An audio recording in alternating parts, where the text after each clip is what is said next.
¿Empiezo? Estamos, sí, acá estamos, ya estamos grabando. Muy bien. Bueno, hola Carlos, ¿cómo andamos?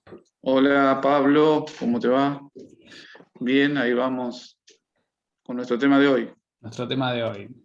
Nuestro tema de hoy es, bueno, la continuidad, por supuesto, de lo que venimos discutiendo en relación al Estado, ¿sí? En este seminario de Estado y Procesos Sociales. Y en esta ocasión, la idea es como traer la reflexión y el aporte que realiza el marxismo a esta reflexión sobre el Estado, ¿sí? Digamos, venimos de discutir y de problematizar sobre el pensamiento contractualista.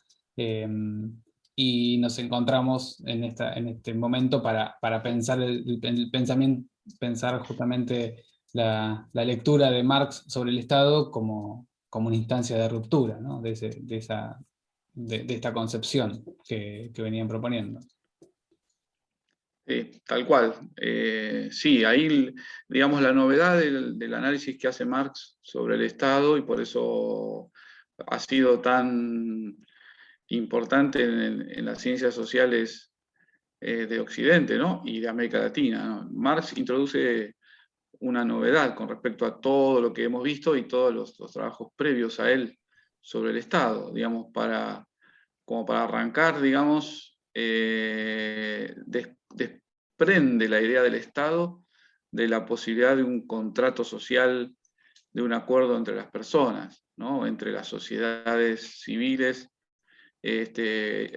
O sea, él descree y señala los límites, o la imposibilidad, mejor dicho sería el término, de que el Estado sirva al conjunto de los actores sociales de una sociedad determinada, ¿no? Entonces ahí Marx en sus distintos trabajos, pero bueno, sobre todo en el Capital, pero lo vemos también en el Manifiesto Comunista, lo vemos en el 18 Brumario, lo vemos en la Introducción Crítica a la Ideología Alemana. En todos esos textos se repite esta lógica de que el Estado, en vez de ser una instancia de acuerdo entre los miembros de la sociedad civil, es básicamente un instrumento de dominación social, ¿no? Para Marx el Estado pertenece como atributo propio a la clase dominante de cada momento. Y entonces, a mediados del siglo XIX, comienza, digamos, un largo recorrido analítico, académico y político, porque las consecuencias del pensamiento marxista tienen correlato político en Europa en todo el mundo, y en América Latina en especial. Comienza el análisis del Estado como un instrumento de dominación social, como la capacidad que tiene la clase dominante, en este caso la burguesía, ¿no? Según qué tipo de país, qué tipo de burguesía, por sobre el conjunto de la sociedad, ¿no? Entonces, eh, como bien hace Marx con todo, ¿no? O sea, recordemos la famosa frase de dar vuelta a la filosofía hegeliana, da vuelta a la idea del contractualismo, y entonces la coherencia, lo que mantiene unida, entre comillas, en una relación inestable y desigual a la sociedad, no es el Estado, sino que es la economía, digamos. El Estado es un agregado, es un instrumento incluso externo, hasta podríamos imaginarlo en esa perspectiva, que opera como control social de la clase dominante sobre el resto. Por eso es originalmente y permanentemente un obstáculo para alcanzar una sociedad comunista, ¿no? Esto lo vamos a ver un poquito más adelante, pero en Marx, digamos, entonces, el Estado es una organización de clase, es una organización represiva, es una organización de dominio, y en verdad una sociedad liberada sería, en última instancia, una sociedad sin necesidad del Estado, porque en una sociedad comunista las clases dejarían de existir, ¿no? Esa es como primera aproximación, digamos, a esta mirada tan diferente de Hobbes, Maquiavelo, Locke, Rousseau, Smith, ¿no? Todos los que hemos marcado como los contractualistas, que tenían otra percepción sobre la lógica del Estado. Claro, bueno, un pensador moderno, un pensador marcado por esa impronta que, digamos, viene a romper de alguna manera con un consenso respecto de ese rol del Estado en el sentido del progreso absoluto. Entonces, ahí también una de las cuestiones que pensábamos y resaltábamos en la clase escrita es esta idea de una explicación científica, ¿no? Porque, digamos, de alguna manera la obra de Marx es una explicación científica sobre ese funcionamiento, digamos, cómo también está anclado en la potencia de ese pensamiento moderno y el lugar central que tiene el saber científico, ¿no? En estos esquemas bueno, que justamente además digo, te están pensando en la transformación radical del modo de organización. Digamos. Ahí hay digamos, pienso en esta idea de como en ese saber científico en su concepción positivista primaria del descubrimiento, ¿no? Es como Marx descubre algo con su obra. Viene a hacer un aporte que alumbra, ¿no? Sí, claramente. Ahí hay varias, en lo que vos señalás, Pablo, me parece que está muy bueno para señalar algunas aristas que vistas desde América Latina resultan necesarias para entender la lógica del marxismo. Obviamente, como vos bien señalás, el marxismo también está imbuido de la concepción cientificista. El análisis que hace Marx, él lo pretende, y diríamos hoy casi como ingenuamente, entre comillas, porque no era un ingenuo, pero casi como ingenuamente un análisis científico independiente de la perspectiva del que lo analiza, ¿no? Del que lo desarrolla. Siempre recuerdo el texto de la querida Alcira Argumedo, donde ella trabaja el marxismo desde una perspectiva latinoamericana y donde señala este punto, ¿no? De decir, bueno, sí, Marx cree haber encontrado la piedra filosofal que explica la totalidad de la historia humana, ¿no? Y eso, más allá o más acá de la profundidad de su obra y del impacto enorme que ha tenido y tiene, obviamente que es una empresa, un resultado que hoy diríamos asombroso. Digamos, hoy difícilmente algún científico social se proponga seriamente dar una explicación de la totalidad de la historia humana y cómo va a ser a futuro, ¿no? Sin embargo, el método que despliega Marx, que es un método además que todas y todos le debemos en nuestros análisis, ¿no? Analizar cómo está compuesto un modo de producción y una sociedad, tiene esta característica, ¿no? Y además de tener otras características que nosotros señalamos también con vos en la Plangesco, con respecto a una mirada eurocéntrica, ¿no? Digamos, a Marx también les caben las generales de la ley, y uno podría decir que haciendo análisis de su obra desde su propia concepción, ¿no? O sea, analizando a Marx desde la propia concepción dialéctica, obviamente Marx es un pensador alemán que escribe en Inglaterra y que imagina, y esto lo muestra mucho, lo muestra primero en la idea de una evolución de las sociedades humanas que es equivalente en todos los territorios, o sea que todas las sociedades habrían de pasar por las mismas escalas, digamos, ¿no? Desde la tribu hasta la burguesía y el proletariado. Y segundo, en esa concepción que se ve en sus escritos periodísticos, ¿no? Es el famoso texto sobre la dominación británica en la India, donde Marx señala que, digo, parafraseándolo, que la dominación británica es buena, entre comillas, porque va a acelerar la industrialización de la India a partir de la incorporación del ferrocarril, el telégrafo y la tecnología contemporánea, y eso va a hacer surgir en la India una clase obrera, y esa clase obrera se va a sumar al proletariado internacional en en la abolición del capitalismo, ¿no? O sea, bueno, obviamente eso no ocurrió, no lo podía ver Marx, lo va a ver Lenin, ¿no? Cuando analice el imperialismo como etapa superior capitalista. Pero bueno, esos son ejemplos que nos muestran también ciertas perspectivas eurocéntricas que tiene el marxismo y que nosotros desde América Latina tenemos la posibilidad de verlas y analizarlas, ¿no? Sí, claro.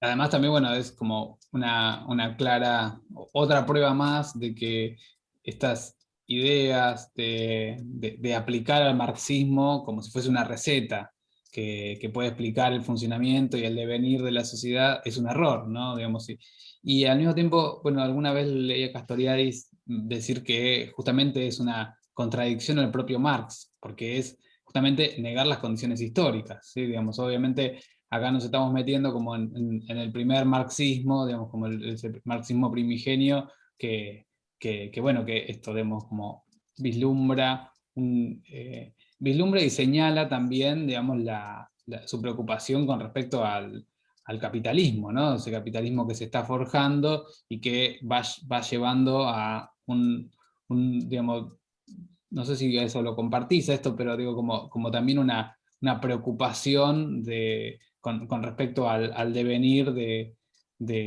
la era de las revoluciones, ¿no? Digamos, como esto se está convirtiendo nuevamente en otro sistema de organización social que replica desigualdades y explotación, incluso hasta, digo, como con preocupación porque la cosa se magnifica, ¿no? En esta nueva instancia.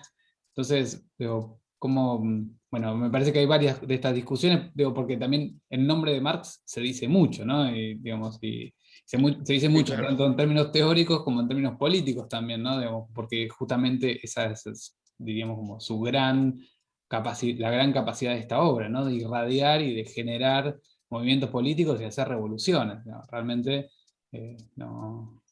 Entonces es una obra impresionante en ese sentido. Sí, claramente, claramente. Ahí concuerdo con lo que vos decís. Marx tiene, primero hay que distinguir obviamente lo que Marx escribe y dice de lo que dicen los que leen a Marx, que es todo un tema también, obviamente. Y también, digamos, tomar en cuenta que Marx escribe en una época en la que diríamos, las ciencias sociales, que no se llamaban a sí mismas de ese modo, ¿no?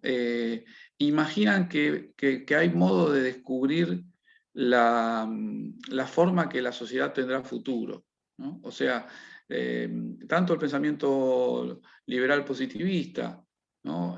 Como el pensamiento marxista, tienen esta concepción, que el horizonte de las sociedades puede preverse en términos generales, ¿no? Que hay una razón histórica, y ahí está Hegel, ¿no?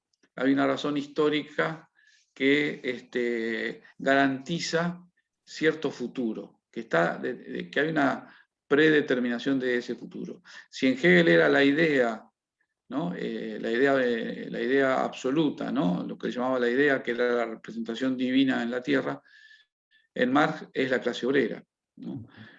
Como que tiene algo que, digamos, que a partir de la era de las revoluciones, como mismo señalaste, del siglo XVIII, XIX y parte del XX, parecía que era así, ¿no? Digamos, había ciertas certezas con respecto al futuro, y hoy, digamos, nos las cuestionamos profundamente, ¿no? Hoy, digamos, pensamos como mínimo que alguien que anuncie el porvenir como un atributo, de una clase social, ¿no? Bueno, estaría cometiendo un acto de, fuera de la lógica científica, ¿no? Para Claro, decirlo claro. Podés terminar suavemente. como lista de televisión, pero no sé si desenvolverte en el ámbito académico o en estos otros espacios. Claro, ¿no? Porque esta idea de que las clases y las formaciones sociales tienen un destino al cual van a llegar sí o sí, es una idea muy potente cuando la ola de las revoluciones y los cambios sociales está en su cúspide, pero es una idea que es muy sensible al hecho, a la realidad, ¿no? Cuando la realidad no muestra eso, la idea de que la clase obrera tenía un destino de liberación era muy potente en la década del 30 del siglo XX a través de la Unión Soviética. Bueno, el derrumbe de la Unión Soviética genera un desasosiego intelectual en esos términos muy profundos, que hasta hoy continúa, ¿no? Bueno, claro, aparte, Ese bueno, también es otro. esto, digamos, traes a la Unión Soviética digamos, pienso ahí cómo, digo, vuelvo al quehacer de Lenin, que es de alguna manera, digamos, como es otra de las obras que también les proponíamos para leer en esta clase, donde hay una reflexión específica sobre qué hacer con el Estado, ¿no? Digamos, cuáles son cómo se piensa esa intervención y de alguna manera al Estado como herramienta, ¿no? Y digamos, ese gran movimiento, digamos, como la potencia también de la creencia en este caso, de que el mismo Estado se iba a destruir a sí mismo, ¿no? Digamos, como concretar la revolución significaría el, el abandono o bueno, la desaparición del Estado. Bueno, a la luz de los hechos eso no ha ocurrido y digamos, y se ha magnificado y diríamos que la pandemia lo ha agudizado aún más todavía. Claro. Sí. Sí, ahí, digamos, cuando vos mencionás a Lenin, hay que señalar, Lenin también tiene una profunda desconfianza por el Estado como institución, porque, bueno, él está vivenciando, él ve en persona el Estado zarista, ¿no? El Estado de la Rusia del zar, también ve lo que es el Estado de la Alemania del intento de la revolución espartaquista, o sea, después de la Primera Guerra Mundial, la represión de ese Estado. Tanto es así que él imagina, por supuesto que esta desconfianza se traslada al proceso revolucionario, él no imagina sostener el funcionamiento del Estado y desde ahí cambiar la realidad de la Unión Soviética. Precisamente su consigna es todo el poder a los soviets. O sea, todo el poder a los soviets quiere decir construyamos otra institucionalidad, que va a ser el Estado, pero va a ser el Estado soviético. O sea, el Estado basado no en la lógica del Estado demoliberal, sino en la lógica de la asamblea de los obreros en las fábricas. Entonces ahí hay una asociación muy fuerte entre la idea marxista de la clase obrera como sujeto transformador revolucionario y la necesidad de constituir un Estado que es un Estado distinto del Estado capitalista liberal europeo. Ese es el gran aporte que, o sea, que hace Lenin y es a lo que le dedica su corta vida luego del triunfo de la revolución, a constituir un Estado de soviets. Claro. Mira, bueno, sabes que quería traerte leer un fragmento, compartirles un fragmento, como para retomar un poco esto, que es de una clase de Nicolás Casullo, que sale publicada en este libro de Itinerarios de la Modernidad, y que relata un encuentro, no sabemos si es cuán real es, pero si no lo es, merecería serlo, que a mí me parece que puede aportar en esta clave. Dice, un joven va buscando una dirección hasta que la encuentra. Golpea el picaporte y le sale a atender una mujer. Y el joven pregunta por un tal Mr. Richard. Cuando la mujer le pregunta de parte de quién, el joven se identifica como La Pluma. Lo hace pasar. En la recepción, al poco tiempo, aparece Mr. Richard. Un hombre de 32 años, más o menos, más viejo que este joven que lo ha ido a visitar. Se abrazan cálido y largamente como si hiciese mucho que no se ven. El tal Mr. Richard es Vladimir Lenin, exiliado en Londres, escapado de las tenazas del gobierno del zar, desterrado en una pequeña vivienda en Londres. El joven de 21 años que lo va a visitar es León Trotsky. Ahí se abrazan los dos en 1902.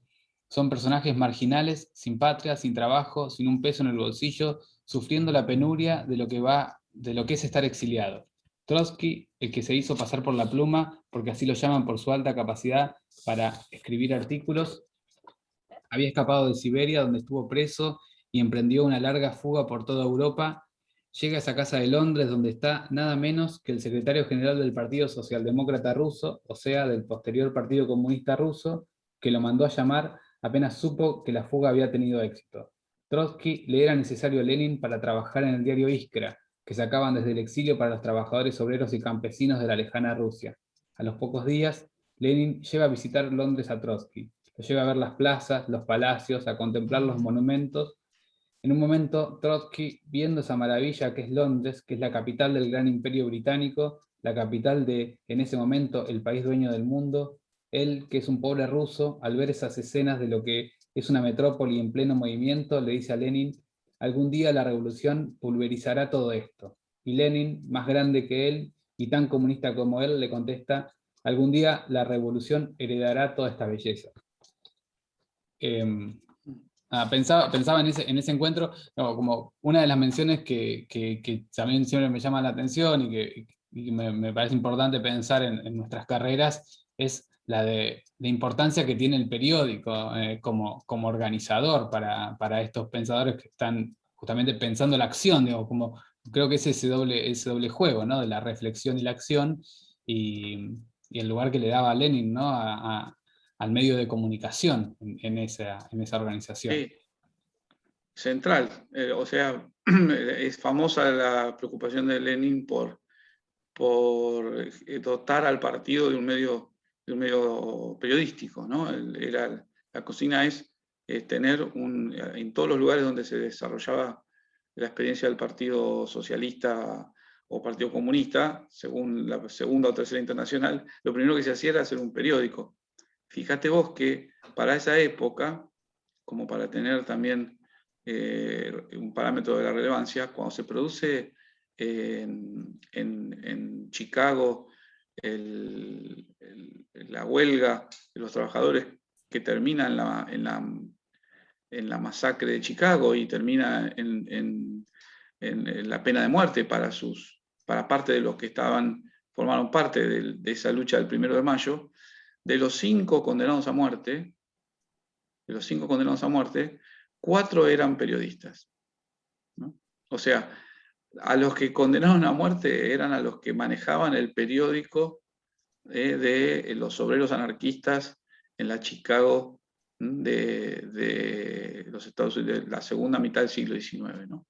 O sea, que es muy interesante ver eso porque le asigna, digamos, el sistema no se equivoca, le asignaba a los periodistas el rol de hacer confluir el descontento social y darle un sentido político, ¿no? Es lo mismo que decía Lenin, nada más que para la represión, ¿no? Lenin decía, tengamos su periódico Chispa, que era Iskra, ¿no? Tenía ese sentido, ¿no? Pero sí, vos hablabas y yo me recordaba estos condenados a los mártires de Chicago, y bueno, la mayoría de los mártires de Chicago eran eran linotipistas, tipógrafos y escritores del periódico anarquista de la ciudad. No a los que tiraron, no los que mataron al policía, ni los que tiraron, sino a los que estaban a cargo del medio periodístico, ¿no? Eso era el verdadero peligro. Claro, sí. De alguna manera Lenin juega con esa idea del andamio, ¿no? Digamos, el periódico es lo que permite construir de alguna manera la organización política. Bueno, debemos de Sí, estar. Sí. no, y ahí, cuando es tan bueno ese relato del encuentro entre Lenin y Trotsky, porque, digamos, para entender, Lenin y Trotsky están pensando en cómo consolidar un Estado soviético y luego ir sumando el resto de los países, ¿no? Con la misma lógica. O sea, están pensando, diríamos, en un Estado transnacional, que así se planteó originalmente la Unión Soviética, ¿no? Porque surgía de los soviets, iban a ser el instrumento que además iba a liberar a los pueblos de Europa Occidental y del resto del mundo. Pensando en un Estado, diríamos hoy, transnacional. Por desgracia, o el devenir de la historia, que nunca lo sabemos con precisión, digamos, en esa reunión faltaba uno, ¿no? Faltó Stalin. Stalin no conoció las bellezas de Europa occidental, ni a la Alemania oriental, ni el British Museum, ni Londres. Era un hombre de una de las zonas más atrasadas de la Unión Soviética, que era Georgia, y era un hombre que fue un hombre que era un intelectual también. La idea de que Stalin era solo un dictador es una idea hollywoodense, hay mucho escrito por él mismo, pero su idea de Estado es la idea de un Estado nacional. Y en ese sentido, ¿no?, ahí hay un retroceso real, ¿no?, ayudado por la agresión permanente de los países capitalistas sobre la Unión Soviética, pero esa idea inicial que tienen Lenin y Trotsky de un Estado transnacional que sea universal en su búsqueda, Stalin la recorta, ¿no?, y transforma al Estado soviético, al Estado de los soviets, en no solo un Estado jerárquico, ¿no?, sino un Estado nacional. Un Estado nacional y con las características que todos sabemos que tiene cualquier Estado-nación en relación a las diversidades adentro, ¿no? Claro. Sí. Bueno, me hacía pensar también en volver un poco más atrás en esta idea del primer marxismo que nunca hubiese imaginado, o desde digamos, el encuadre no daba las condiciones para que Rusia fuese una revolución. Digo, pensaba en estas dimensiones que caracterizabas con respecto a bueno, a un gran país en términos de su extensión, pero digo, estaría previo a la era de las revoluciones, digamos, como venimos mencionando, es como un país que no había resuelto todavía su situación de gobierno, digamos, como también, digamos, pienso ahí como se pueden pensar incluso algunos paralelismos con América Latina, porque digo, también Marx tuvo sus escritos sobre América Latina, donde justamente bueno, aparecía siempre esta lectura de imposibilidad, es decir, de la necesidad de Sí, que se atraviesen etapas previas, ¿no?, a la revolución. tal cual. Yo escuchaba lo que vos decías, acuerdo totalmente, ¿no? Marx en sus escritos, de hecho él escribía para periódicos en Inglaterra, para periódicos en Estados Unidos, ¿no? Pensó siempre, siguiendo este derrotero del deber ser, ¿no?, del deber ser de la revolución. Obviamente que él siempre imaginó y señaló que los lugares donde la revolución iba a poder ser llevada a cabo eran los países industrializados diríamos hoy, de la cuenca atlántica, como se la llama, ¿no?, que serían Italia, Francia, Alemania, Gran Bretaña, los Estados Unidos. Y en su perspectiva, América Latina, todas sus referencias a América Latina son, digamos, eurocéntricas, como un continente incompleto, incluso la mirada crítica sobre los liderazgos políticos en América Latina, tiene una mirada muy crítica sobre Bolívar. Entonces, América Latina, y curiosamente la historia se encargó de desmentir esa perspectiva, ¿no? El país que va a llevar adelante un proceso de transformación basado en el método analítico del marxismo es Cuba, ¿no?, que precisamente era quizás la sociedad con menos con menos clase obrera en el sentido tradicional del término de la América Latina de la segunda mitad del siglo XX, ¿no? Bueno, o China. China, fíjate qué interesante, ¿no?, para analizarlo desde la mirada tradicional del marxismo. China ha construido una clase obrera después de la revolución. O sea, al revés de la lógica de esa perspectiva marxiana, ¿no? Decir, bueno, primero la clase obrera y luego la revolución. En China es primero la revolución y luego la clase obrera. Sí, es decir, O se sea, afianza el capitalismo, nos alejamos más de la revolución.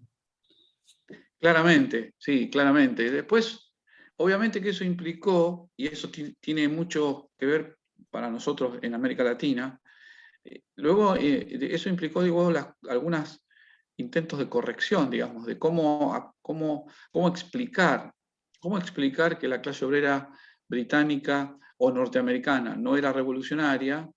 Bueno, entonces allí el marxismo ya no desde Marx, ¿no? Sino desde principios del siglo XX, ¿no? Del post-marxismo, pero comenzó a hablarse digamos, comenzó a estudiarse lo que Marx llamaba la superestructura, ¿no? La superestructura cultural, simbólica, institucional, para dar cuenta de por qué las clases no se comportaban como debieran hacerlo.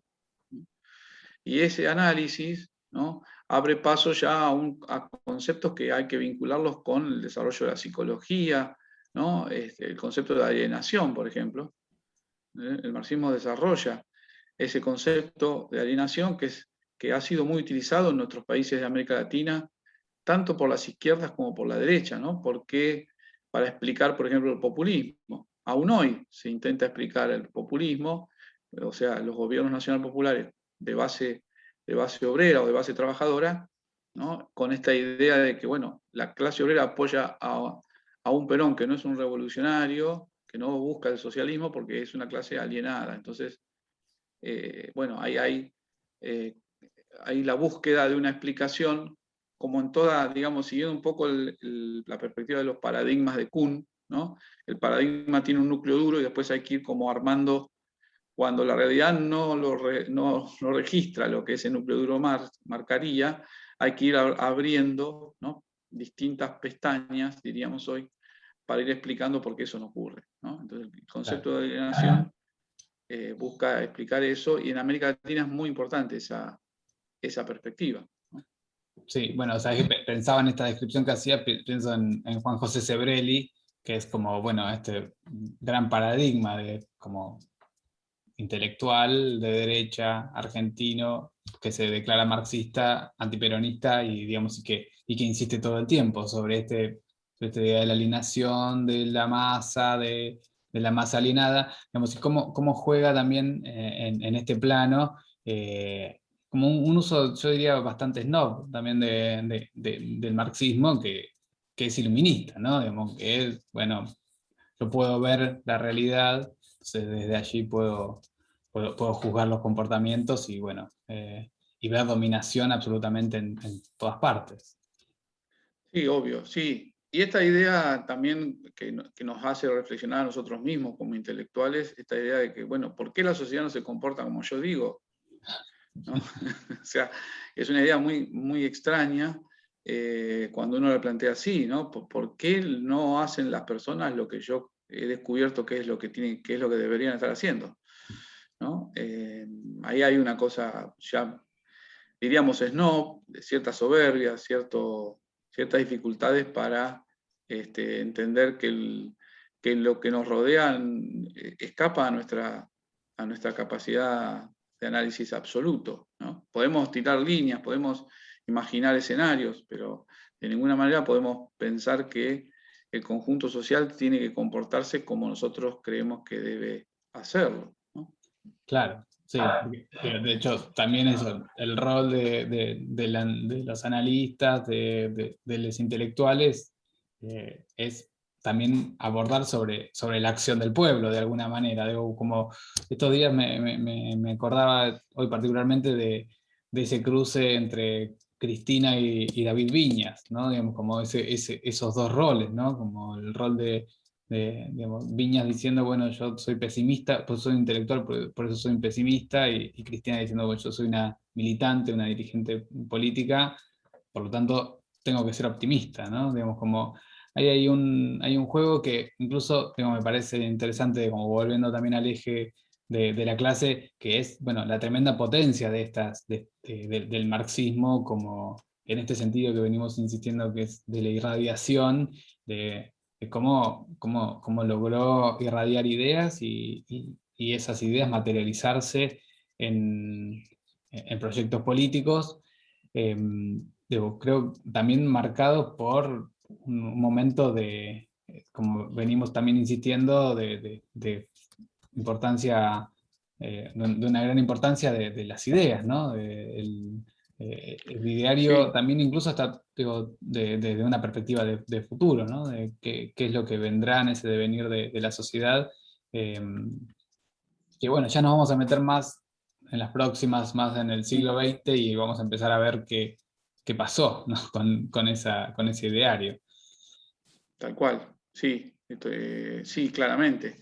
Y sobre todo en América Latina, ¿no? Porque aquí es donde luego de la segunda mitad del siglo XX va a haber un intento profundo de transformar las sociedades latinoamericanas, ¿no? Nosotros vamos a ver ese juego con el Estado y Estados y gobiernos nacionales populares, pero también y sobre todo de los movimientos políticos que intentaron la construcción de otra sociedad desde el punto de vista de la lucha armada, ¿no?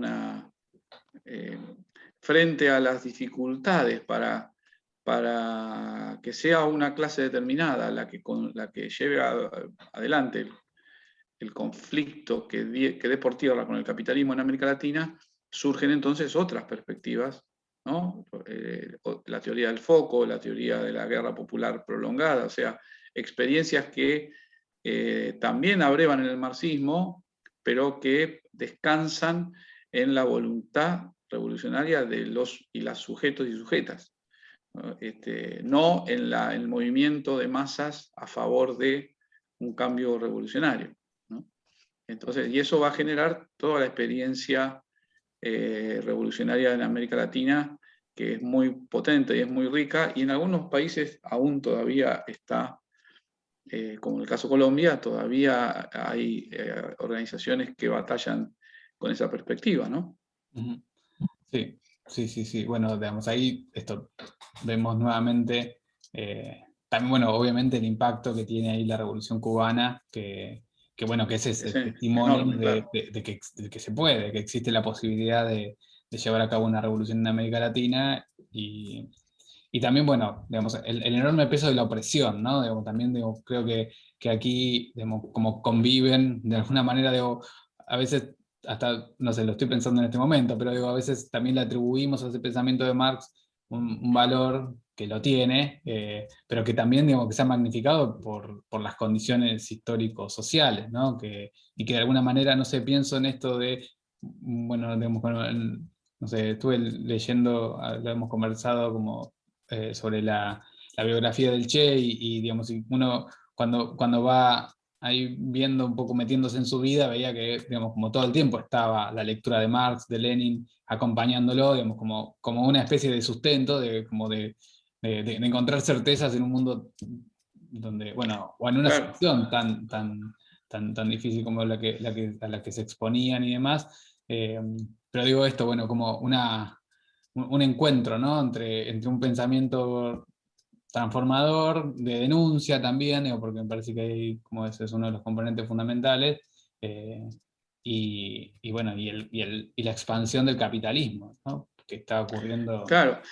Y en el caso, sí, tal cual, Pablo. Y en el caso de América Latina, esto que vos señalás de las condiciones preexistentes, ¿no? Las condiciones de opresión, de desigualdad, de pauperización preexistentes, transforman todas las lógicas del pensamiento que llegan a nuestros territorios, ¿no? Vos pensás, estábamos charlando recién sobre el marxismo y cómo se transforma en América Latina, pero también se transforma el cristianismo, ¿no? En América Latina el cristianismo no es el catolicismo inclusive, ¿no? El catolicismo no es ese catolicismo retrógrado, conservador, oscuro de la España franquista o de la Francia del siglo XX, de los sectores de derecha. En América Latina el catolicismo mismo se transforma en una teología de la liberación, ¿no? O sea, eh,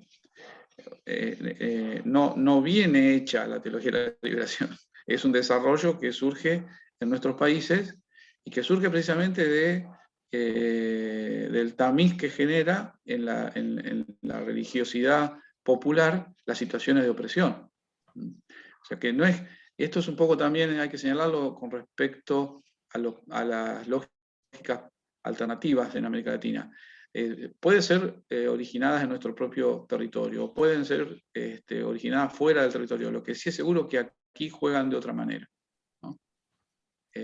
Y entonces a eso hay que prestarle atención, esa es la tarea, digamos, analítica nuestra. Es decir, el marxismo es una teoría eurocéntrica, sí, pero en América Latina funciona distinto, ¿no? Las ideas se mueven distinto, decía José Luis Romero padre. en América Latina. ¿El catolicismo es una religión conservadora en Europa? Sí, pero en América Latina es la teología de la liberación, ¿no? Claro. Entonces ahí es donde vemos esta necesaria, el cotejar, bueno, y podríamos pensar lo mismo del Estado, ¿no? El Estado en la historia contemporánea de América Latina tiene solo el carácter represivo, que lo tiene y profundo en varios periodos de la historia, como en Europa Occidental. Sí y no. Sí lo tiene el carácter represivo, pero también ha habido momentos de un Estado que juega fuertemente a favor de los sectores populares, ¿no? Y los pueblos de América Latina tienen esa doble mirada sobre el Estado como riesgo, como peligro, como dictadura, como enemigo, o el Estado como, entre comillas, benefactor, ¿no? El Estado amigo, el Estado del cuidado, el Estado del acompañamiento. Esos dos estados conviven en nuestra propia realidad social. Es un Estado, inclusive en esos términos, más vivo, aunque sea por la negativa, ¿no?, que los estados socialdemócratas, que están, digamos, ya, diríamos, consolidados en un formato. Claro, sí, pienso también en esto, digamos, como ese rol en relación a un término que trae mucho debate también en el marco de la maestría, que es el desarrollo, ¿no? El lugar que tiene el Estado en poder desarrollar, bueno, el proyecto modernizador, ¿no? Digamos, bueno, modernizar a la sociedad latinoamericana para entrar dentro de, bueno, de este concierto de naciones, pero bueno, sin dudas ahí, digamos, como sí, como no sería solamente el rol de árbitro, digamos, me parece que ahí justamente es el rol es el árbitro, pero al mismo tiempo el árbitro que además tiene que construir las condiciones, tiene que, bueno, que poblar sus territorios, digamos, ahí hay hay un juego más amplio que le ha dado unas Claro. características particulares. Y después, bueno, esto que mencionás me parece muy pertinente, trayendo también a la teología de la liberación, es decir, que justamente uno de los grandes cuestionamientos a este primer marxismo que de alguna manera estamos recuperando acá, que es su mecanicismo, ¿sí? Digamos, que de alguna manera anula la posibilidad de la creación, que justamente digamos, es la condición de transformación de la historia. Entonces ahí lo pienso que, bueno, justamente ahí como los dilemas muchas veces acá están dados también por las futuras, las próximas lecturas de Marx que se fueron haciendo, y bueno, y sin duda es unas condiciones históricas que se transformaron fuertemente, porque Tal cual, claro. Sí, ahí hay que tendríamos que señalar, y nosotros lo propusimos en la clase escrita, ¿no? A medida que avanza el tiempo, luego de la obra inicial de Marx, el marxismo se va como a preocupar o a trabajar más la cuestión de la superestructura, precisamente porque va a encontrar ahí, ¿no? Nosotros ahí pusimos los trabajos de Gramsci, Althusser, ¿no? Poulanzas, se van a centrar más en analizar el rol de lo que en el marxismo tradicional llamaba la superestructura, ¿no? El rol de la cultura, el rol de las industrias culturales, el rol de los medios, el rol de la política, ¿no? El rol del Estado, ¿no? El rol de los partidos, tratando de precisamente dar cuenta en el sentido de disminuir el carácter esquemático que tenía el primer marxismo, ampliando la obra, ¿no? Esa es la lógica, ¿no? Pero entonces ya la cuestión no es tanto analizar la estructura económica, que de alguna manera se la da por sentado bajo la cobertura del término capitalista, ¿no? O sea, capitalismo. En realidad está bien, cambian las condiciones, cambia la tecnología, pero la estructura económica de dominación y la generación del plusvalor se mantiene permanente. Esto es lo que plantean estos autores, dicen lo que cambia, lo que tenemos que analizar es el rol que juega lo simbólico, ¿no? Lo superestructural, que también es en última instancia difícil de entender si no es separado de la estructura, ¿no? claro. O sea, quizá lo que incorporaron tanto Gramsci como Althusser en el análisis del marxismo es entender la superestructura como, o sea, romper esos escalones de análisis, ¿no? De la estructura económica y la superestructura, en el sentido de que es todo una unidad. Y eso se hace utilizando el método dialéctico, digamos, el propio método del marxismo, ¿no? O sea, entender que es inseparable, es inseparable el Clarín de Paulo Roca, Claro. para decirlo en términos concretos, ¿no? Es inseparable que Colombia sea el principal exportador de petróleo con el rol de los medios masivos de comunicación frente al conflicto social, ¿no? Ese análisis es un poco el análisis al que se van a dedicar los autores que hemos mencionado, luego del propio Marx, Lenin, más ocupados en transformar el mundo, como decía Marx, ¿no? La cuestión no es analizar el mundo, sino transformarlo. Totalmente. Me parece que es un buen cierre para este primer momento de reflexión. Seguramente digamos, es una obra que nos va a seguir atravesando constantemente, porque ha formado parte de las lecturas posteriores, pero bueno, me parece que acá podemos ya dar un cierre de esta primera instancia que nos permite pensar, bueno, desde Marx a ese Estado que señalado como ese gran enemigo, porque era entendido como producto y como uno de los factores de poder para implementar este sistema de explotación capitalista. Así que, si te parece, podemos ir cerrando por acá y nos Y claro, encontrar en la próxima para seguir dándole vueltas a esta discusión eterna sobre el Estado. buenísimo, sí, hasta aquí llegamos por hoy. Nos veremos la próxima, Pablo. Como siempre, un Bueno, gusto. hasta la próxima.